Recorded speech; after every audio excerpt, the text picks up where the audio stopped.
औज़ुबिल्लाहिमिनश्शैतानिर्रजीम बिस्मिल्लाहिर्रहमानिर्रहीम। आज हम पढ़ेंगे, हमारे पास चैप्टर नंबर 2 के एमसीक्यूज हैं। एग्जाम पॉइंट ऑफ व्यू से काफ़ी इंपॉर्टेंट है। तो फर्स्ट पे बच्चे हमारे पास एमसीक्यूज क्या है। Classification is the process of arranging data according to, मतलब क्लासिफिकेशन यानी जब भी हम किसी चीज़ की क्लास बनाते हैं तो हम किस बुनियाद पे बनाते हैं। तो उनमें सिमिलर कैरेक्टरिस्टिक्स, मतलब जो खसूसियात एक जैसी होती हैं उनको हम एक क्लास में रख देते हैं और दूसरों को हम दूसरी क्लास में रख देते हैं। तो इसका मतलब है क्लासिफिकेशन सिमिलर कैरेक्टरिस्टिक्स यानी एक जैसी खसूसियात की बुनियाद पर बनाई जाती हैं। नेक्स्ट हमारे पास एमसीक्यूज है, when data is arrange at regular intervals of time. जब डाटा को अरेंज किया जाए, तरतीब लगाई जाए टाइम के मुताबिक, तो उसे कहते हैं क्रोनोलॉजिकल। क्रोनोलॉजिकल को टेम्पोरल भी कहते हैं। अच्छा, देखा जाए क्लासिफिकेशन की बेसिकली 4 इकसाम होती हैं। क्वालिटी, मतलब खूबी के लिहाज से अगर हम डाटा को तकसीम करें, जैसे कि हम किसी भी इंसान की ऑनेस्टी, ईमानदारी की बात करें, या फिर ब्लू आइज, मतलब किसी भी खूबी की बुनियाद पे अगर हम डाटा को तकसीम करेंगे तो उसे कहेंगे क्वालिटेटिव। क्वांटिटी, मिकदार के लिहाज से, जैसे 40 kg या 30 kg किसी का वजन है, किसी भी चीज को अगर हम मिकदार की सूरत में बता रहे हैं। नेक्स्ट देखा जाए तो जियोग्राफिकल, मतलब जगह के लिहाज से, जैसे लाहौर है, कराची है। और क्रोनोलॉजिकल, मतलब टाइम के लिहाज से, जैसे टुमारो, यस्टरडे, 2001, 23। तो ये हमारे पास जो है डाटा तकसीम करेगा वक्त के मुताबिक। इंपॉर्टेंट बेसिस ऑफ क्लासिफिकेशन, तो मतलब ये 4 ही इसकी बुनियादी इकसाम है। नेक्स्ट हमारे पास एमसीक्यूज है, अ statistical table has at least. किसी भी स्टैट का जो टेबल होता है उसके कम से कम कितने पार्ट्स होते हैं, तो उसके कम से कम 4 पार्ट्स होते हैं। उसमें लिखा क्या होता है हमारे पास, उसमें फर्स्ट पे हमारे पास होता है टाइटल। उसके अलावा देखा जाए तो हमारे पास 4 पार्ट्स में सेकंड होगा कॉलम, उसके अलावा रो,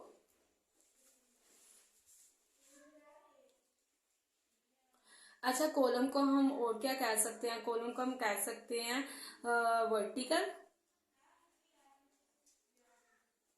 और रो को हॉरिजॉन्टल। वर्टिकल और हॉरिजॉन्टल, मतलब हमारे पास किसी भी स्टैट के टेबल के 4 बुनियादी पार्ट्स होते हैं। और फोर्थ हमारे पास मीन होता है, उसका कंटेंट, मतलब जिसके हवाले से हम कोई भी स्टैट का टेबल बना रहे हैं, कंटेंट को हम बॉडी भी कहते हैं। मतलब मेन हमारे स्टैट का कोई भी जो टेबल हमने बनाया उसका जो मेन हिस्सा उसे कहते हैं कंटेंट। मतलब टाइटल देखा जाए, हम जिस भी चीज के वाले से बना रहे हैं, हिस्टोग्राम का बना रहे हैं, स्टोरीग्राम, मतलब अगर हम क्लास बाउंड्री बना रहे हैं तो टाइटल। कॉलम का मतलब क्या होता है, यानी खड़ी हुई सूरत में जो भी हमारे पास डाटा लिखा हुआ होगा अमूद की शक्ल में, उसे कहेंगे कॉलम। रो, मतलब जो लेटी हुई फॉर्म में होगा। और कंटेंट जो मेन हमारा स्टैट का टेबल का हिस्सा होगा। नेक्स्ट हमारे पास एमसीक्यूज क्या है, टाइटल शुड बी, हमेशा टाइटल को होना चाहिए कैपिटल लेटर्स में, मतलब बड़े अल्फाबेट में इसे लिखा होना चाहिए। नेक्स्ट हमारे पास एमसीक्यूज है, the part that contains row caption, मतलब the part that contains row caption, जो रो को बयान करता है उसे क्या कहते हैं, स्टफ, और जो कॉलम को बयान करता है उसे कहते हैं बॉक्स हेड। नेक्स्ट हमारे पास एमसीक्यूज है, are source note and foot note are the, source note और फुट नोट दोनों क्या होते हैं, डिफरेंट होते हैं। डिफरेंट का मतलब होता है मुख्तलिफ होना। अच्छा, देखा जाए तो अगर हम लोगों ने, मतलब हमने जो स्टैट का टेबल बनाया, अगर वो प्रॉपर हमें इंफॉर्मेशन नहीं दे रहा तो हमने क्या करना है, फुट नोट के जरिए से उसके बारे में थोड़ी एक्स्ट्रा इंफॉर्मेशन बतानी है कि जो हमने टेबल बनाया हुआ है वो किस चीज के बारे में है। और जो हमारे पास सोर्स नोट होता है, इसका मतलब भी होता है कि अगर हम लोग, और सोर्स नोट ही होता है कि अगर हम किसी भी चीज के बारे में टाइटल नहीं दिया, ठीक है, तो हमें क्या करना है, टेबल के बिल्कुल नीचे उसके बारे में गाइडलाइन दे रही है, ताकि जो भी इंसान उसको रीड कर रहा है उसे पता चले कि किस चीज के बारे में टेबल है। तो इसका मतलब सोर्स नोट टाइटल ना उस सूरत में लिखा जाता है, लेकिन फुट नोट जो होता है असल में टाइटल स्टैट का या टेबल का मौजूद होता है, लेकिन एक्स्ट्रा इन्फॉर्मेशन के लिए लिखा जाता है कि अगर हमें लगे कि जो भी कंटेंट में हमने इन्फॉर्मेशन लिखी है वो कम है, और इसलिए फिर हम सोर्स नोट के जरिए से बताते हैं। तो ये दोनों एक दूसरे से डिफरेंट होते हैं। नेक्स्ट हमारे पास एमसीक्यूज है, the portion of the table containing column captions, फिर से रिपीट हो रहा है, कॉलम को जो बयान करता है उसे कहते हैं box head. Next, row caption is also called, तो रो कैप्शन को क्या कहते हैं, staff. Data grouped according to their magnitude is called, मतलब अगर हम डाटा को ग्रुप के लिहाज से तकसीम करें, ग्रुप का मतलब क्या होता है, यानी किसी भी डाटा में हमें फ्रीक्वेंसी अगर पता हो तो उसे क्या कहते हैं, इसका मतलब है मैग्नीट्यूड इज कॉल्ड। मैग्नीट्यूड मतलब उसकी कदर के लिहाज से अगर हम डाटा को ग्रुप में तकसीम करें तो उसमें क्या चीज होगी, उसमें फ्रीक्वेंसी डिस्ट्रीब्यूशन मौजूद होगी। डाटा ग्रुप हो सकता है अनग्रुप, और इसका सिंपल वे यही है समझने का कि जिसके अंदर जो ग्रुप डाटा है उसके अंदर फ्रीक्वेंसी डिस्ट्रीब्यूशन मौजूद होगी। ठीक है, नेक्स्ट हमारे पास एमसीक्यूज है। The process of arranging data into rose and columns, मतलब वो अमल जिसके जरिए से हम डाटा को रोज में और कॉलम्स में बयान करते हैं तो उसे कहते हैं टैबुलेशन। टैबुलेशन मतलब टेबल बनाना। जब हम टेबल बनाएंगे तो हम डाटा को रो और कॉलम की सूरत में बयान करेंगे। नेक्स्ट एमसीक्यू है the difference between two consecutive upper class limit. यहाँ पर बात ही की जा रही है कि अगर हमने क्लास लिमिट बनाई है और उसके टू जो कंसेक्टिव अपर क्लास है उसके दरमियान का फर्क क्या कहलाता है, उसे क्लास इंटरवल भी कहते हैं, साइज भी कहते हैं और विड्थ भी कहते हैं। ठीक है, अभी हम इसकी एक एग्जांपल देखते हैं। जैसे हमारे पास यहाँ पर हमने लिखी हुई है क्लास लिमिट। अच्छा, क्लास लिमिट का क्या मतलब होता है, क्लास लिमिट का मतलब होता है कि हमने जहां से कोई भी डाटा अगर हमारे पास ज्यादा है तो हम उसे कंटिन्यूस की फॉर्म में लिखेंगे, मतलब 15 से 19 तक जितनी भी इंफॉर्मेशन है वो इधर आएगी, इसी तरीके से 19 से 24। अब क्लास लिमिट का मतलब है कि इसकी ये वाली मतलब कंसेक्टिव क्लासेस जो है वो बराबर नहीं होती। जहां से ऊपर वाला डाटा हम लोग जहां से ऊपर वाला ग्रुप छोड़ते हैं, नेक्स्ट जो है अगले से स्टार्ट होता है, उससे स्टार्ट नहीं होता। अब इन्होंने कहा इसकी इस साइड की बात की जाए तो ये होती है हमारे पास अपर लिमिट और इधर वाली लोअर लिमिट होती है, यानी इसी तरीके से ये वाली लोअर है और ये वाली अपर है। 20 मेरे पास लोअर है और 24 जो है वो अपर है। अब इन्होंने हमें एमसीक्यूज में क्या चीज करी है कि अगर two consecutive upper class limit, मतलब अगर ये दोनों अपर क्लास लिमिट है तो इसके दरमियान का फर्क क्या कहलाएगा, इसके दरमियान का फर्क क्या कहलाएगा, इसको क्या कहते हैं, इसको साइज भी कहते हैं। मतलब अगर 24 में से 19 निकाल दे तो कितना आएगा 5, इसको साइज भी कहते हैं, इंटरवल भी कहते हैं और विड्थ भी कहते हैं। तो अपर कंसेक्टिव क्लासेस के दरमियान का फर्क हमारे पास क्या लाएगा, क्लास इंटरवल, साइज या विड्थ। ठीक है, और कंसेक्टिव मतलब ये क्लासेस सेम नहीं है। तो हमने अपने से एक एग्जांपल ली, हमने क्लास लिमिट बनाई किसी भी चीज की और इनके दरमियान का फर्क। अच्छा, देखा जाए तो जहां अपर का है वहां लोअर का भी हो सकता है। अगर लोअर के दरमियान का भी फर्क लिया जाए तो वो भी क्लास इंटरवल, साइज या फिर विड्थ ही होगा। नेक्स्ट हमारे पास एमसीक्यूज क्या है, mid point is also called, मतलब हम लोग मिड पॉइंट को और क्या कह सकते हैं, तो मिड पॉइंट को क्लास मार्क कह सकते हैं, उसके अलावा क्लास मार्क्स भी कह सकते हैं। ठीक है, और ये किसी भी चीज को हम कैसे निकालते हैं, तो हम लोग क्या करते हैं, डाटा को प्लस कर लेते हैं और उसे डिवाइड कर देते हैं 2 पे। जैसे हम लोग यहाँ पे एक एग्जांपल देखते हैं, अगर हमने बनाना है किसी भी चीज का क्लास मार्क या क्लास मार्क्स, ठीक है, या मिड पॉइंट, तो एक ही मतलब है तीनों का। अब हमारे पास चीज क्या है, डाटा हमारे पास लिखा हुआ है 10 से 20, इसका मतलब है हम इसको क्या करेंगे, प्लस करेंगे और डिवाइड करेंगे 2 पे। तो इसका मतलब है ये हमारे पास आंसर क्या आएगा 15। जो 15 आंसर आएगा वो हमारे पास क्लास मार्क है। ठीक है, इसको मिड पॉइंट भी कहते और क्लास मार्क्स भी कहते हैं या मार्क भी कहते हैं। इसी तरीके से अगर हम नेक्स्ट की एग्जांपल है 20 से लेके 30 तक, तो हम इसको प्लस करें और डिवाइड करें 2 पे तो ये आ जाएगा 25। ठीक है, नेक्स्ट हमारे पास एमसीक्यूज है, the number of observation falling in a particular class, मतलब अगर किसी भी चीज का किसी भी नंबर का मुशाहिदा किया जाए तो वो किसी पार्टिकुलर खास क्लास पे गिरता है। अच्छा, पार्टिकुलर क्लास की बात की जा रही है, इसका मतलब है किसकी बात हो रही है, फ्रीक्वेंसी की बात हो रही है, क्योंकि डाटा अगर हमें खास क्लास के बारे में बता रहा है तो वो फ्रीक्वेंसी की सूरत में बता रहा है। यहाँ पे हमारे पास एमसीक्यूज में अवेलेबल नहीं था आंसर, इसलिए हमने नॉन ऑफ दीज मतलब कोई भी नहीं को टिक किया। नेक्स्ट है the size of a class is also called, मतलब साइज जो होता है या लेंथ जो होती है, या नोटिस किया जाए तो लेंथ भी साइज को ही कहेंगे। इसका मतलब है इसका एक और एक्स्ट्रा हमें नेम यहाँ पे एमसीक्यूज में नजर आया है, जहां हमने इसके 3 नेम पढ़े हैं, साइज, इंटरवल, विड्थ, और वहां पर एक और चीज है लेंथ। ठीक है, अब इसको और क्या नाम से कह सकते हैं, तो क्लास इंटरवल के नेम से कह सकते हैं। The difference between the upper and lower class boundary of a class is called. अच्छा, अगर हम लोग पीछे हमने एमसीक्यूज में देखा था, उन्होंने हमसे बात की थी कि अपर क्लास लिमिट, यहाँ पर बच्चे क्लास लिमिट थी, लेकिन यहाँ पर है हमारे पास क्लास बाउंड्री।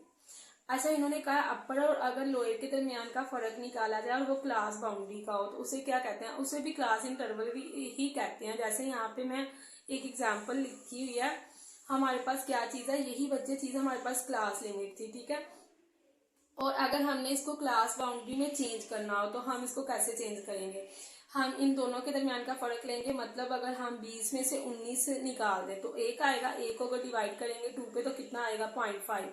अब 0.5 पहले वाली में से लेस और दूसरे वाली में ऐड होगा। अब अगर इसमें से हम लेस करें तो हमारे पास आएगा 14.5, इसी तरीके से इसमें ऐड करें तो आएगा 19.5।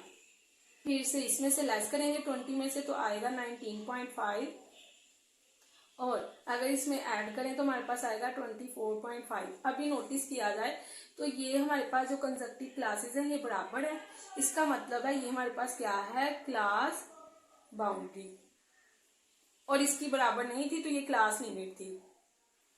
अब अगर क्लास लिमिट है, उसने खुद कहा था कि अपर क्लास लिमिट के दरमियान का फर्क जो होगा या लोअर के दरमियान का जो फर्क होगा वो हमारे पास क्लास इंटरवल या साइज होगा, लेकिन यहाँ पर वो कह रहा है कि हमारे पास जो लोअर है उसका और अपर के दरमियान का फर्क क्या कहलाएगा, तो देखा जाए तो अब इनके दरमियान का फर्क क्या कहलाएगा, क्लास बाउंड्री।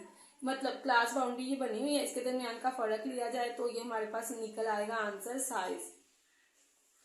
से वही चीज मतलब इंटरवल, यहां देखा जाए तो इसके दरमियान में कितने का फर्क है, हमारे पास 5 का, तो यही इंटरवल है, क्लास है। इसी तरीके से इनके दरमियान का फर्क भी देखा जाए तो ये भी 5 है, आंसर मतलब सही है, करेक्ट है। लेकिन एक बात बच्चे माइंड में रखनी है कि अगर हमें वो क्लास लिमिट दे रहा है तो हमारे पास हम लोग आंसर को फिर कभी भी अपर और लोअर के दरमियान के फर्क को नहीं निकालेंगे।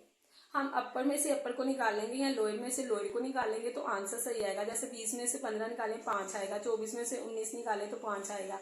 लेकिन अगर हम इसमें से इसको माइनस करेंगे तो हमारे पास 4 आंसर आएगा, जो कि सही नहीं है। करेक्ट आंसर इसका 5 है। ठीक है, अगर हमारे पास टाइम बहुत शॉर्ट है पेपर में तो हम लोग क्लास लिमिट के थ्रू आसानी से निकाल सकते हैं, लोअर में से लोअर को या अपर में से अपर को माइनस करके। ठीक है, लेकिन अगर देखा जाए तो हमें बनानी है पेपर के लिहाज से क्लास बाउंड्री में देखा जाए तो हमेशा क्लास बाउंड्री में फर्क सिर्फ किन दोनों के दरमियान का आता है, अपर और लोअर के दरमियान का फर्क आता है। ठीक है, तो यहाँ पर ये हमारा फर्क है।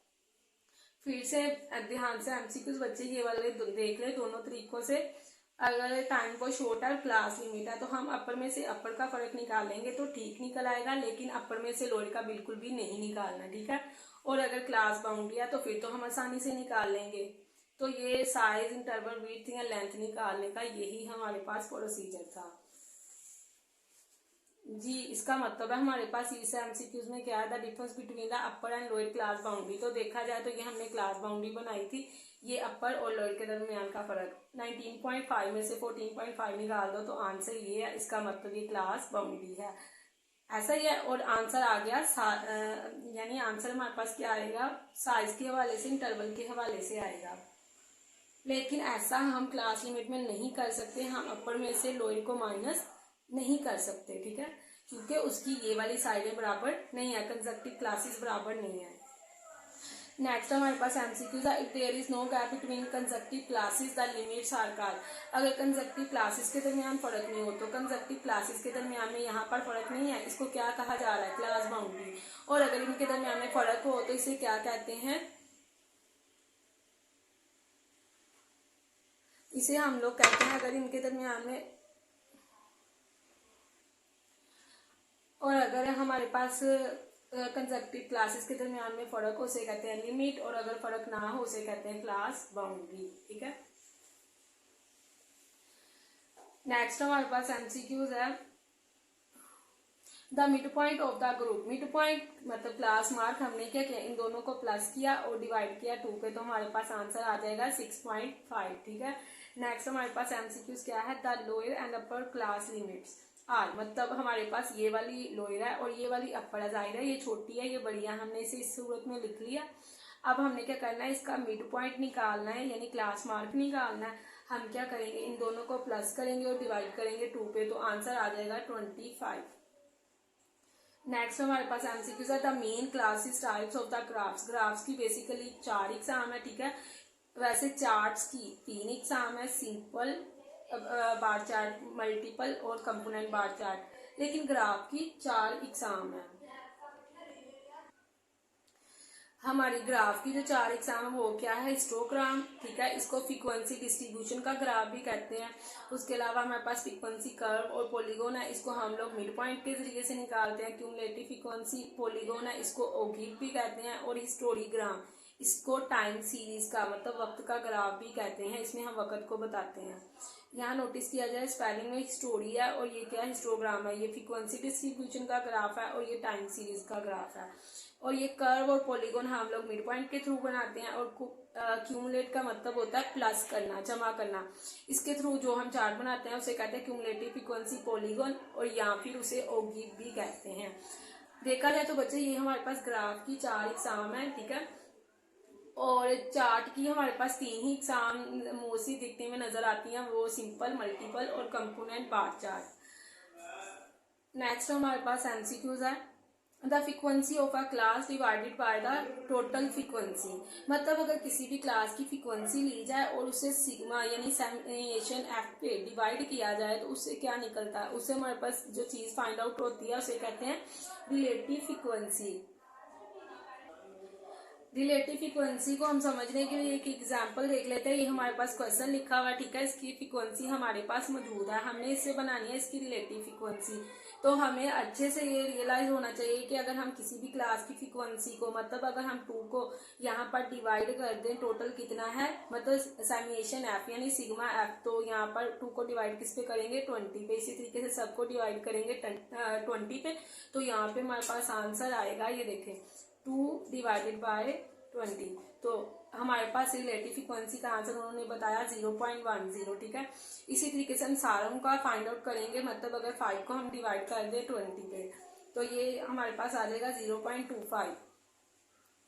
तो ये हमारे पास सारे के सारे रिलेटिव फ्रीक्वेंसीज हैं। ठीक है, अब इन्होंने हमें एमसीक्यूज में क्या कहा है कि अगर relative frequency can never be, relative frequency कभी भी नहीं हो सकती। फर्स्ट पे तो इसके बारे में उन्होंने हमें यहाँ पे बताया कि फ्रीक्वेंसी जो है, अगर किसी भी क्लास की फ्रीक्वेंसी को टोटल फ्रीक्वेंसी पे मतलब समेशन सिग्मा एफ पे डिवाइड किया जाए, टोटल यानी सिग्मा यानी प्लस करना। ठीक है, तो यहाँ देखा जाए ये टोटल ये था, इस पर इसको डिवाइड किया जाए तो वो कौन सी फ्रीक्वेंसी बताता है, रिलेटिव फ्रीक्वेंसी।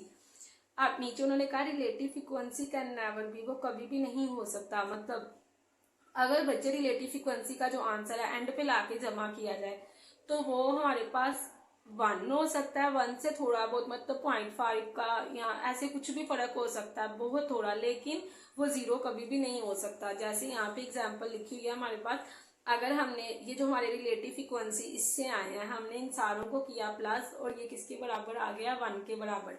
अब देखा जाए तो यहाँ पर किसी पॉइंट की वजह से 1 से छोटा हो सकता था, लेकिन ये कभी भी 0 नहीं हो सकता।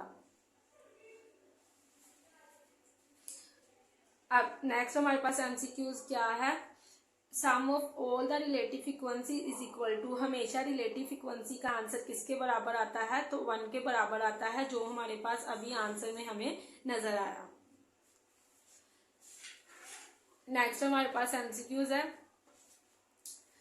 इन क्लासेस। ठीक है, हमारे पास क्लासेस किसकी सूरत में बनी हुई हैं, तो फर्स्ट पे है 15 से 19, 20 से 24। देखा जाए तो सेम यही मैंने एग्जांपल आपको समझाने के लिए लिखी थी ताकि आसानी से चीज समझ आ जाए। ठीक है, यहाँ देखा जाए तो उन्होंने हमसे क्या कहा है,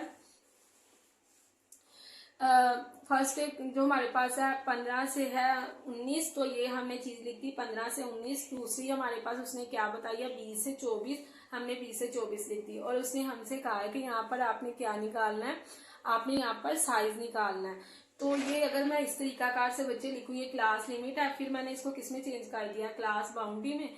और फाइनली हमारे पास इसका आंसर आ गया कि इसका जो फर्क है वो कितना है, 5 है। ठीक है, देखा जाए तो ये मेरे पास क्लास लिमिट थी। अगर मेरे पास टाइम नहीं है तो मैं क्या करूंगी, अपर में से अपर को माइनस कर दिया, 24 में से 19 निकालनी तो 5 आ जाएगा। ठीक है, ये बात हमें काइंडली अंडरस्टूड करनी है एमसीक्यूज को देख के कि वो क्लास लिमिट तो नहीं है। अगर क्लास लिमिट है तो फिर हमने हरगिज भी अपर में से लोअर को माइनस बिल्कुल नहीं करना, बल्कि अपर में से अपर को करना है या लोअर में से लोअर को करना है। तो यहाँ पर एग्जैक्ट आंसर जो है वो हमारे पास 5 है। ठीक है, the graph of the frequency distribution, मतलब अगर हम ग्राफ बनाए फ्रीक्वेंसी डिस्ट्रीब्यूशन का, तो हमने पहले भी बात की, उसे कहते हैं हिस्टोग्राम। जैसे यहाँ देखा जाए तो हमारे पास ये हिस्टोग्राम का एक ग्राफ बना हुआ है और यहाँ पर इस साइड की तरफ वाई एक्सिस की तरफ क्या लिखी हुई है, फ्रीक्वेंसी लिखी हुई है। तो इसका मतलब है हिस्टोग्राम हमेशा किसी भी फ्रीक्वेंसी डिस्ट्रीब्यूशन को बयान करता है। ठीक है, नेक्स्ट हमारे पास एमसीक्यूज करने से पहले आप सबसे एक छोटी सी रिक्वेस्ट है कि मेरे कुछ कोलीग्स हैं जो कि ये तीन खाना खोलना चाहते हैं और उसके हवाले से फंड इकट्ठा कर रहे हैं। अगर आपने किस काम में अपनी कंट्रीब्यूशन करना चाहते हैं तो हमारे पास डिस्क्रिप्शन में जो भी नंबर दिया गया उस पर जैज कैश करवा सकते हैं, या इसके हवाले से कोई भी राय देना चाहते हैं, या आपका कोई भी जानने वाला इस किस्म के किसी भी काम से ताल्लुक रखता है तो अपनी इंफॉर्मेशन जो है आप कमेंट बॉक्स में लिख सकते हैं। ठीक है, और don't forget to subscribe and like my channel. तो पढ़ते हैं नेक्स्ट हमारा एमसीक्यूज क्या है। While drawing a histogram area of each bar is directly proportion to, मतलब अगर हम लोग हिस्टोग्राम को निकाल रहे हैं तो इसका मतलब है उसका जो ईच एरिया है वो किससे ताल्लुक रखेगा, तो किससे ताल्लुक रखेगा, फ्रीक्वेंसी से ताल्लुक रखेगा। जैसे हमने पहले ही ये वाला फ्रीक्वेंसी की ये चीज देखी है। ठीक है, यानी हम लोग जब भी हिस्टोग्राम, अब हमने पहले वाला बनाया तो इसका मतलब तब भी फ्रीक्वेंसी देखी, दूसरा वाला बनाया तो फ्रीक्वेंसी ही देख रहे हैं। तो ये डायरेक्टली किसके साथ ताल्लुक रखता है, फ्रीक्वेंसी के साथ। डायरेक्टली प्रोपोर्शन मतलब उसका कितना हिस्सा, डायरेक्ट बराह कितना हिस्सा जो है किससे ताल्लुक रखता है, तो वो फ्रीक्वेंसी से रखता है। नेक्स्ट हमारे पास है क्लास मार्क, तो सिंपल इसको प्लस कर देंगे और डिवाइड कर देंगे 2 पे, तो आंसर आ जाएगा 65। ठीक है, तो देख लेते हैं ये कैसे आएगा। 60 प्लस 70 डिवाइडेड बाय 2, तो हमारे पास आंसर आ गया 65।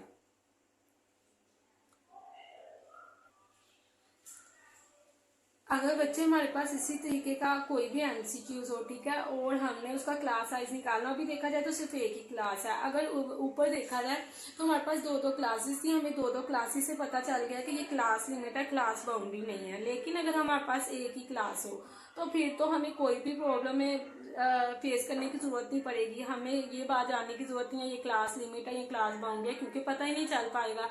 तो अगर आपको यहाँ कहा जाए क्लास साइज निकालो तो बहुत इजीली निकल आएगा।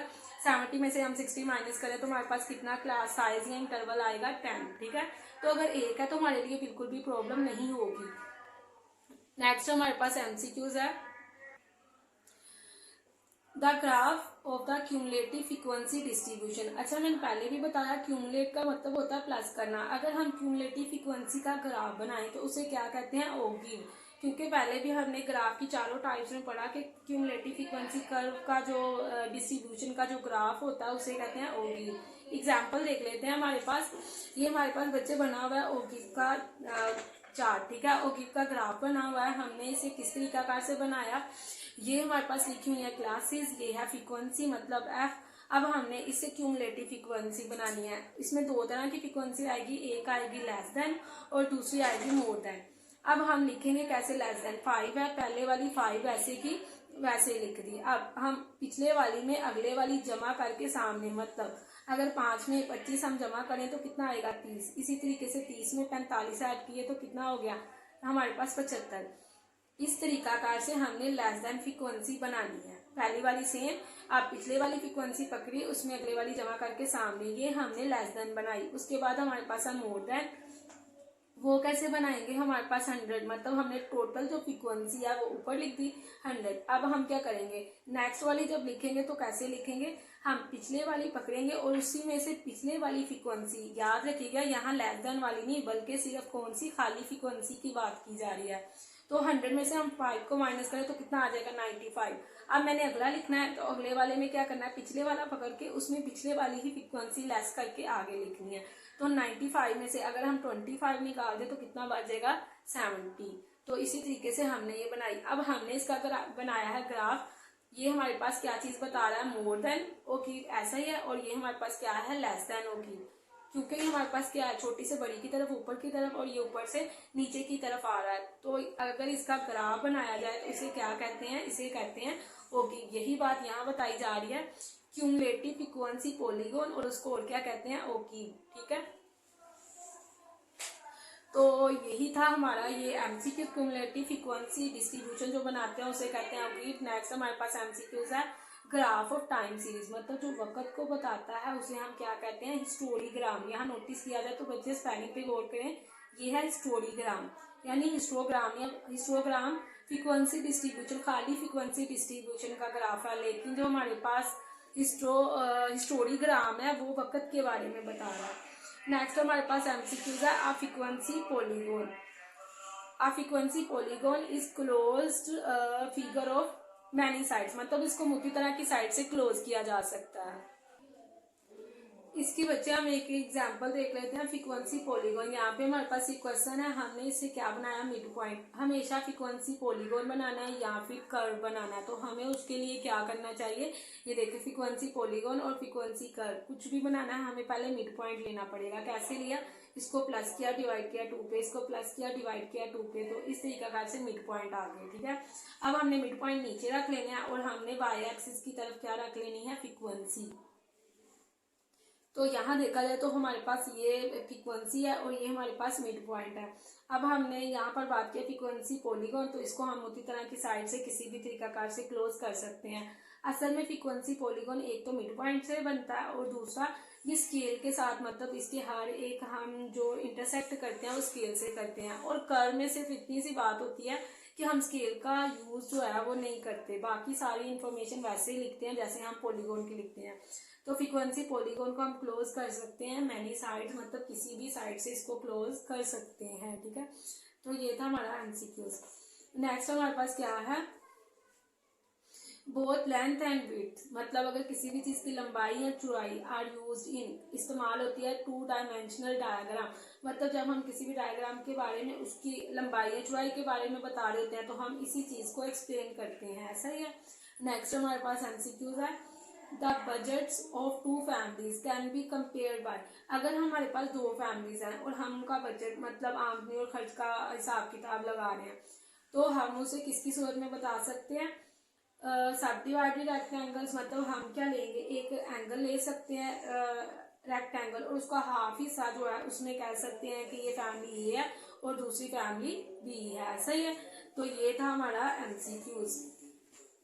जैसे हम यहाँ पे देखते हैं, सपोज हम लोग यहाँ पे रेक्टेंगल में कुछ भी ले लेते हैं, ठीक है, हम उसको बजट के तौर पे इस तरीकाकार से एक्सप्लेन कर देंगे, फैमिली ए बी। और इसी तरीके से अगर हम के पाई चार्ट या पाई डायग्राम, तो हमेशा होती है एंगल ऑफ सेक्टर, मतलब वो हमेशा सर्कल की सूरत में बयान की जाती है। तो हम इसमें हाफ हिस्सा या जितना भी हमें लग रहा है बजट के हिसाब से जैसे हमने एक्सप्लेन करना है, तो हम उस तरीकाकार से इन दोनों को एक्सप्लेन कर सकते हैं।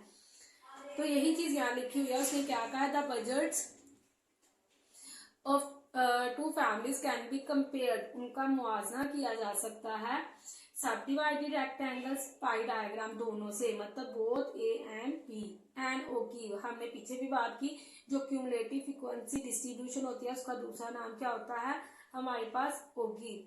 तो यहाँ पर क्यूमुलेटिव फ्रीक्वेंसी डिस्ट्रीब्यूशन, या इसको क्या कहा जा रहा है, पॉलीगॉन। लेकिन नोटिस करें बच्चे, यहाँ पे खाली ये नहीं लिखा है कि फ्रीक्वेंसी पॉलीगॉन या फ्रीक्वेंसी कर्व, बल्कि इसके साथ लिखा हुआ है क्यूमुलेटिव। ठीक है, तो मतलब क्यूमुलेटिव फ्रीक्वेंसी पॉलीगॉन होगा तो इसका मतलब है वो ओगी है।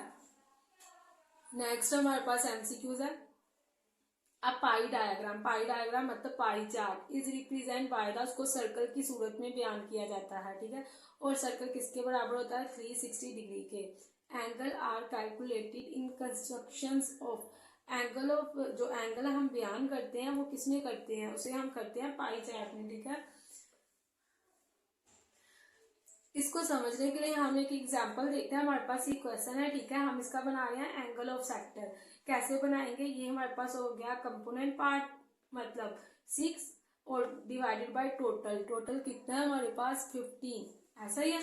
तो यहाँ 6 डिवाइडेड बाय 15 और एंगल ऑफ सेक्टर टोटल किसके बराबर होता है 360 के, तो हम उसे मल्टीप्लाई कर देंगे। इसी तरीके से हमने सबके आंसर्स निकाले, 1 डिवाइडेड बाय 15 मल्टीप्लाई 360 और एंड पे लाके उनको क्या कर दिया, प्लस कर दिया, तो ये टोटल हमेशा 360 के बराबर ही आएगा, ठीक है। तो ये मतलब हमने जो एंगल ऑफ सेक्टर बना रहे हैं वो हमेशा किसमें बनाते हैं, पाई चार्ट यानी पाई डायग्राम में।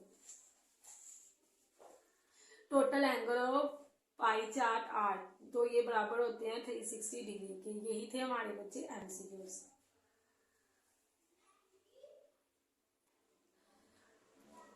इन सारे के सारे एमसीक्यूज के आगे जिस जिस बोर्ड्स में आए हैं उसके बारे में सारी की सारी इन्फॉर्मेशन लिखी हुई है, तो काइंडली आपको अपने बोर्ड से मुतालिक जरूर एमसीक्यूज आने चाहिए ताकि एटलीस्ट आप पास हो जाओ और इससे अच्छे नंबर आ जाएं, बजाय कि आप डिफरेंट टाइप्स की बुक्स पढ़ो।